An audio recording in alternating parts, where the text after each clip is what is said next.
بسم اللہ الرحمن الرحیم۔ السلام علیکم۔ اس ویڈیو میں ہم بات کریں گے کہ اللہ تعالیٰ سے محبت کا حق کس طرح سے ادا کیا جائے۔ اللہ تعالیٰ کی محبت ہمیں نظر آتی ہے۔ ہم اپنے جسم کے اعضاء پر اگر غور کریں تو اللہ تعالیٰ کا شکر ادا کرتے نہ تھکیں۔ ہمیں کھلاتا ہے، پلاتا ہے، سلاتا ہے، حتیٰ کہ ہر نعمت ہمیں دی ہے، تو ہم کس طرح سے اس کی محبت کا حق ادا کر سکتے ہیں؟ روحانیت کی راہ پر چلنا ہے تو دل سے کینہ، حسد، بغض، نفرت، تکبر اور انا کو نکالنا پڑے گا۔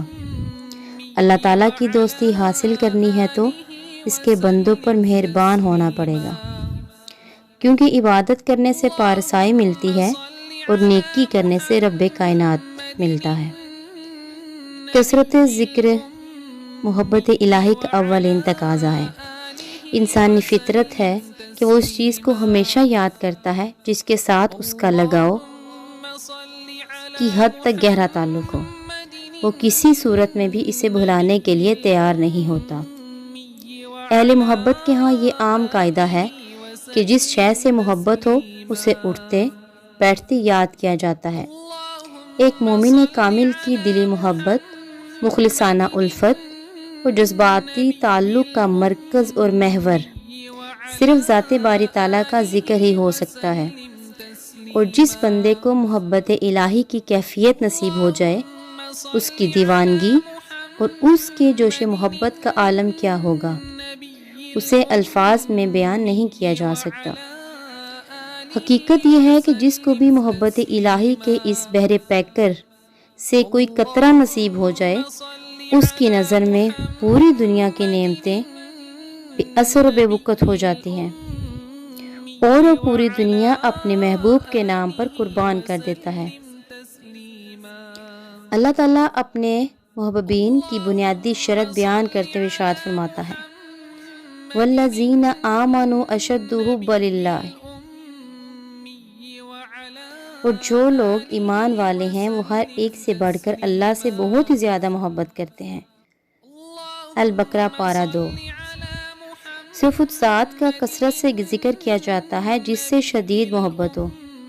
ام المومنین سیدہ عائشہ صدیقہ رضی اللہ عنہا فرماتی ہیں، حضور نبی اکرم صلی اللہ علیہ وآلہ وسلم نے فرمایا، من احب شیئا اکثر من ذکر، انسان کو جس چیز سے محبت ہوتی ہے وہ اس کا ذکر بڑی کثرت سے کرتا ہے۔ کنز الاعمال۔ اللہ تعالیٰ کی محبت کا اولین تقاضا یہ ہے کہ ہر پل اس کا نام ورد زبان رہے، ہر لمحہ دل میں اس کی یاد بسی رہے اور ہر گھڑی اس کے ذکر میں تمام ہو۔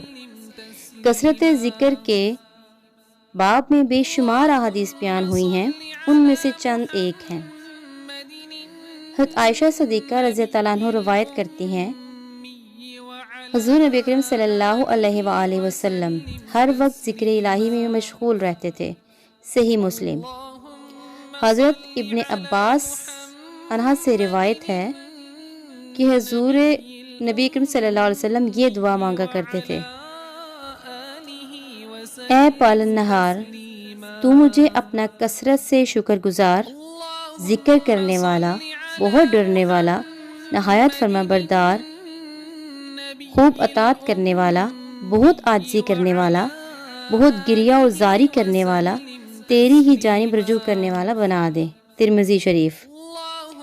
حضرت ابو امامہ باہلی رضی اللہ عنہ روایت کرتے ہیں، حضور نبی کریم صلی اللہ علیہ وآلہ وسلم نے فرمایا، جو شخص باوضو ہو کر اپنے بستر پر لیٹے اور نیند آنے تک ذکر الہی میں مشغول رہے، وہ رات کی جس گھڑی میں اللہ تعالیٰ سے دنیا اور آخرت کی بھلائی مانگے، اللہ تعالیٰ عطا فرمائے گا۔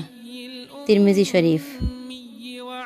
حضرت ابو سعید خدری رضی اللہ عنہ روایت کرتے ہیں، حضور نبی اکرم صلی اللہ علیہ وآلہ وسلم نے فرمایا، اللہ کا ذکر اتنی کثرت سے کیا کرو کہ لوگ تمہیں مجنوں کہنے لگے۔ احمد بن حنبل۔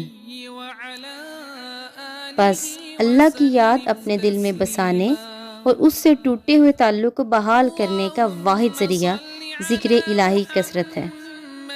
اللہ تعالیٰ ہم سب کو کثرت سے ذکر کرنے والا بنا دے۔ یا ارحم الراحمین، ہمیں محمد صلی اللہ علیہ وآلہ وسلم کی سنت پر عمل کرنے کی توفیق عطا فرمائے۔ اے ہمارے رب، ایسے ہی لوگ ہدایت پر ہیں اور یہی نجات پانے والے ہیں، بس آپ ہمیں نجات پانے والوں میں، ہدایت پانے والوں میں لکھ دیں، آمین یا رب العالمین۔ یہ کچھ طریقے ہیں جس سے ہم اللہ تعالیٰ کے ساتھ اپنی محبت کا اظہار کر سکتے ہیں۔ اتنی عبادت کی جائے، اتنا ذکر الہی کیا جائے کہ لوگ ہمیں مجنوں کہنے لگیں۔ ویڈیو کیسی لگی کمنٹ باکس میں ضرور بتائیے گا۔ اگر ویڈیو اچھی لگی تو لائک کر کے حوصلہ افزائی ضرور کریں۔ اس طرح کی اور بہت سی ویڈیو حاصل کرنے کے لیے میرے چینل کو سبسکرائب ضرور کر لیں، ساتھ لگے بیل آئیکن کو دبا دیں تاکہ نئی آنے والے ویڈیو کی نوٹیفیکیشن حاصل ہو سکے۔ رمضان کے اس بابرکت مہینے میں رب کے ساتھ اپنے تعلق کو مضبوط بنائیں۔ دعاؤں میں یاد رکھیے گا۔ اللہ تعالیٰ اس رمضان کے صدقے ہم سب کی خطاؤں کو معاف فرمائے۔ اللہ تعالیٰ آپ سب کا حامی و ناصر ہو۔ بہت شکریہ ویڈیو دیکھنے کے لیے۔ اللہ حافظ۔